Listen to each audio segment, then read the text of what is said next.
ఓం నమ శివాయ. అందరికీ నమస్కారం అండి. ఈ రోజు నుంచే శ్రావణ మాసం ప్రారంభమైంది. ఇది లక్ష్మీదేవికి ఎంతో ఇష్టమైన మాసం. అయితే ఈ మాసంలో ఉదయం లేవగానే ఈ 3 పనులు పొరపాటును కూడా చేయకూడదు అని శాస్త్రాలు చెప్తున్నాయి. ఈ శ్రావణ మాసం లక్ష్మీదేవికి, గౌరీదేవికి ఎంతో ప్రీతిపాత్రమైనది. ఈ నెల మాసంలో మనం చేసే చిన్న చిన్న పూజలు, వ్రతాలు మనకు 100 రెట్లు ఫలితాన్ని ఇస్తాయి. కానీ అదే సమయంలో మనం చేసే చిన్న చిన్న పొరపాట్లు మన జీవితాన్ని అంధకారంలోకి నెట్టేస్తాయి. చాలామంది ఎంత కష్టపడినా రాత్రింబవళ్ళు చెమటూడ్చి పనిచేసినా కూడా ఇంట్లో చిల్లి గవ్వ మిగలదు. అప్పుల బాధలు పెరుగుతాయి. ఇంట్లో ఎప్పుడో ఏదో ఒక అనారోగ్య లేదా గొడవలు జరుగుతూనే ఉంటాయి. దీనికి కారణం మనకు తెలియకుండానే చేసే పనులు. ముఖ్యంగా ఉదయం నిద్ర లేవగానే మనం చేసే కొన్ని భయంకరమైన పొరపాట్లే అని శాస్త్రాలు చెప్తున్నాయి. శ్రావణ మాసంలో ఉదయం సమయంలో లేవగానే ఈ పనులు అస్సలు చేయకూడదు. ఒకవేళ తెలియక చేస్తే ఇంట్లోకి రావాల్సిన లక్ష్మీదేవి గుమ్మం దగ్గరే వెనుతిరిగి వెళ్ళిపోతుంది. చివరికి అడుక్కునే స్టేజ్కి వెళ్ళిపోతారు. మరి శ్రావణ మాసంలో ఉదయం లేవగానే చేయకూడని ఆ పొరపాట్లు ఏమిటో అనే విషయాన్ని ఈ వీడియోలో వివరంగా తెలుసుకుందాం. ముందుగా ఈ వీడియోకి ఒక లైక్ కొట్టి ప్రతి ఒక్కరూ ఓం నమ శివాయ అని కామెంట్ చేయండి.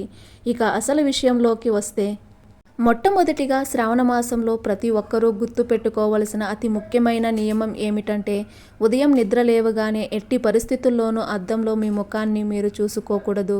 ఈ రోజుల్లో చాలామందికి నిద్ర లేవగానే పక్కనే ఉన్న అద్దంలో ఉన్న తమ ముఖాన్ని చూసుకునే అలవాటు ఉంటుంది. కానీ శాస్త్రాల ప్రకారం నిద్ర లేచిన వెంటనే అద్దం చూసుకోవడం వల్ల ఆ రోజంతా దురదృష్టం, దరిద్రం మరియు కష్టాలు మిమ్మల్ని వెంటాడుతాయి. నిద్రలో ఉన్నప్పుడు మన శరీరంలో ఎన్నో ప్రతికూల శక్తులు ఉంటాయి. లేవగానే అద్దం చూసినప్పుడు ఆ నెగిటివ్ ఎనర్జీ మళ్ళీ మనకే రిఫ్లెక్ట్ అవుతుంది. శ్రావణ మాసంలో ఇలా చేయడం వల్ల ఇంట్లో లక్ష్మీదేవి నిలవదు. మరి ఉదయం లేవగానే ఏం చూడాలి అంటే, మన 2 అరిచేతులను చూసుకోవాలి. మన చేతి పై భాగంలో లక్ష్మీదేవి, మధ్యలో సరస్వతీదేవి, కింద భాగంలో పార్వతీదేవి కొలువై ఉంటారని శాస్త్రాలు చెబుతున్నాయి. శ్రావణ మాసంలో ప్రతిరోజు ఇలా 2 చేతులను చూసుకొని ఆ తర్వాత మంచం దిగి ముందు భూమాతకు తాకి నమస్కరించి అపరాధాలు క్షమించమని వేడుకుంటూ కాలు కింద పెట్టాలి. ఇలా చేయడం వల్ల మీ అదృష్ట రేఖలు అమాంతం మారిపోతాయి. ఆ తర్వాత మనం గుర్తుపెట్టుకోవాల్సిన మరొక ముఖ్యమైన విషయం ఏమిటంటే, శ్రావణ మాసంలో నిద్ర లేవగానే ఖాళీ పాత్రలు లేదా ఖాళీ పరుసులు చూడకూడదు. వంటగదిలోకి వెళ్ళగానే ఖాళీ బియ్యం డబ్బాను కానీ, చుక్క నీళ్లు లేని బిందెను కానీ చూడటం అశుభం. ఖాళీ పాత్రలు దరిద్రానికి సంకేతం. అందుకే రాత్రి పడుకునే ముందు బిందె నిండా నీళ్లు పెట్టి ఉంచుకోవాలి. బియ్యం డబ్బా పూర్తిగా ఖాళీ అవ్వకముందే అందులో బియ్యం పోసి ఉంచాలి. నిద్ర లేవగానే నిండుగా ఉన్న నీటి బిందెను కానీ, దేవుని పటాలను కానీ, ప్రకృతిని కానీ చూడటం అలవాటు చేసుకోవాలి. అలాగే శ్రావణ మాసంలో రాత్రి తిన్న ఎంగిలి పాత్రలను సింక్లో అలాగే వదిలేసి ఉదయం లేవగానే ఆ ఎంగిలి అంట్లను చూడటం అస్సలు చేయకూడని పని. రాత్రి భోజనం పూర్తయిన తర్వాత వంటగదిని, అంట్లను శుభ్రం చేసుకుని పడుకోవడం ఉత్తమం. ఒకవేళ అలసట వల్ల కుదరకపోతే కనీసం ఆ పాత్రలపై కొద్దిగా నీళ్లు చల్లి ఉదయం లేవగానే అవి నేరుగా కంటికి కనిపించకుండా ఒక పక్కకు సర్ది పెట్టుకోవాలి. ఉదయం లేవగానే అపరిశుభ్రమైన వాతావరణం చూస్తే మనసుకు చిరాకు కలగటంతో పాటు ఇంట్లో అశాంతి పెరుగుతుంది. ఇంకొక అపచారం ఏమిటంటే, స్నానం చేయకుండా దేవుడి పూజ కోసం పూలు కోయడం లేదా తులసి ఆకులను తుంచడం చేయకూడదు. శ్రావణ మాసంలో ఇంటింటా పూజలు జరుగుతాయి. కానీ ఉదయం లేవగానే కనీసం ముఖం కూడా కడుక్కోకుండా లేదా స్నానం చేయకుండా చెట్లను తాకడం, పూలు తెంచడం మహాపాపం. రాత్రి సమయంలో చెట్లు కూడా నిద్రపోతాయని, వాటిని ఉదయాన్నే అపవిత్రంగా తాకకూడదని శాస్త్రాలు వివరిస్తున్నాయి. కనుక స్నానం చేసి శుచిగా ఉన్న తర్వాత మాత్రమే దేవుడి కోసం పూలు కోయాలి.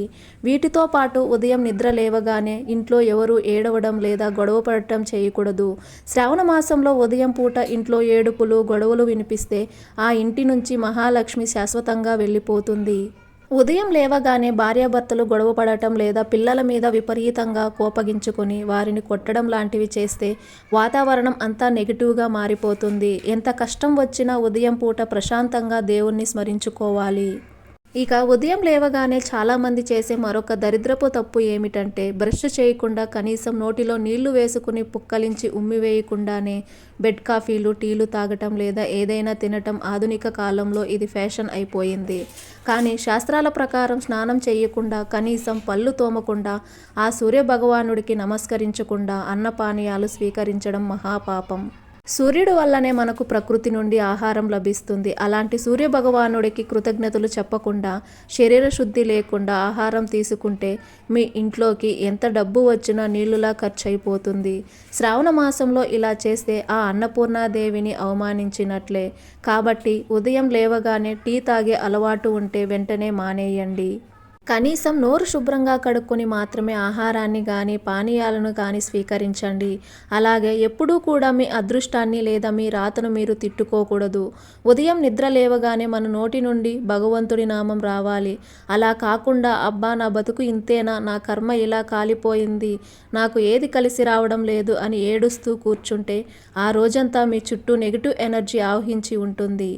ఉదయం పూట సరస్వతీదేవి మన నాలుక మీద ఉంటుంది అంటారు. అందుకే ఉదయం లేవగానే పాజిటివ్గా మాట్లాడాలి, భగవంతుణ్ణి స్మరించుకోవాలి. శ్రావణ మాసంలో లేవగానే ఇష్టదైవాన్ని, ముఖ్యంగా శివుణ్ణి కానీ కృష్ణుణ్ణి కానీ స్మరించుకోవడం వల్ల అఖండమైన ఐశ్వర్యం సిద్ధిస్తుంది. ఇక ఉదయం పూట ఇళ్లల్లో ఉండే వాతావరణం గురించి ప్రత్యేకంగా చెప్పుకోవాలి.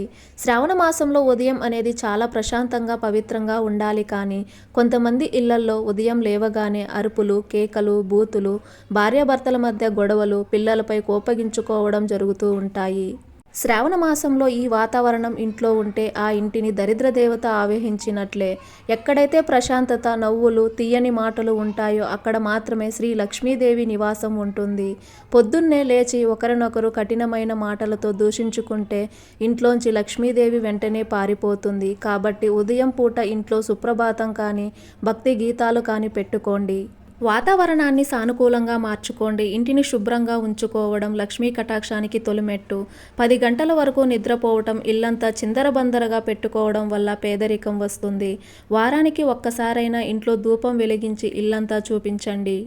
దీనివల్ల నెగిటివ్ ఎనర్జీ నశించి పాజిటివ్ వైబ్రేషన్లు పెరుగుతాయి. అలాగే సాయంత్రం పూట ఇంటి గుమ్మం దగ్గర లేదా పూజ గదిలో ఆవు నెయ్యి లేదా నువ్వుల నూనెతో దీపం పెట్టి అందులో 2 లవంగాలు వేయండి.